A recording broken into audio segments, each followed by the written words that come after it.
هل يحكم على من ارتكب الشرك وهو جاهل أنه مشرك لمجرد جهله، وهل يعذر الجاهل بالشرك؟ يحكم عليه الذي يسجد لصنم بأنه مشرك، ثم بعد هذا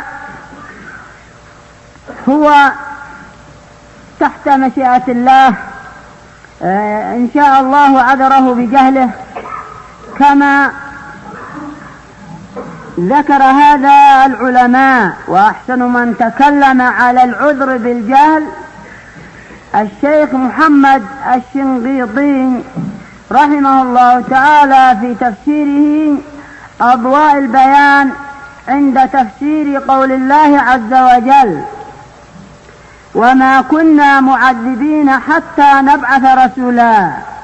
نعم، فذكر أنه يعذر بجهله، وماذا وأن صاحب الفترة كذلك يعذر بجهله، كما جاء في مسند الإمام أحمد من حديث أبي هريرة ومن حديث الأسود بن سريع أن النبي صلى الله عليه وعلى آله وسلم قال: 4 يدلون بحجاتهم، ومنهم صاحب الفترة.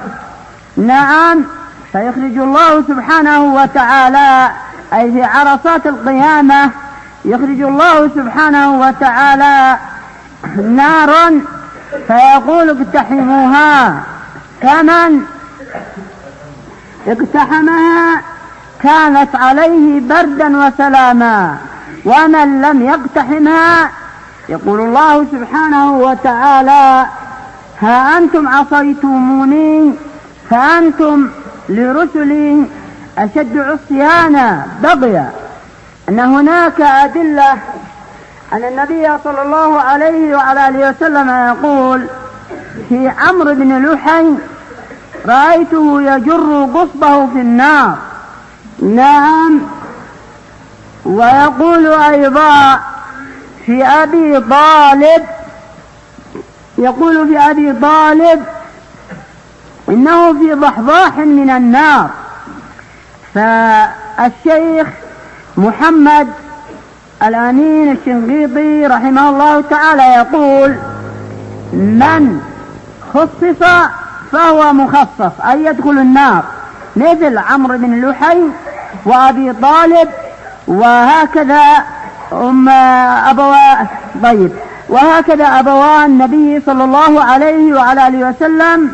ومن لم يأتي التخصيص فهو من أصحاب الفترة، ويحتمل أن هؤلاء الذين أخبر عنهم النبي صلى الله عليه وعلى آله وسلم أنهم في النار يحتمل أنه كان لديهم بقايا من شريعة إبراهيم فلم يتبعوها.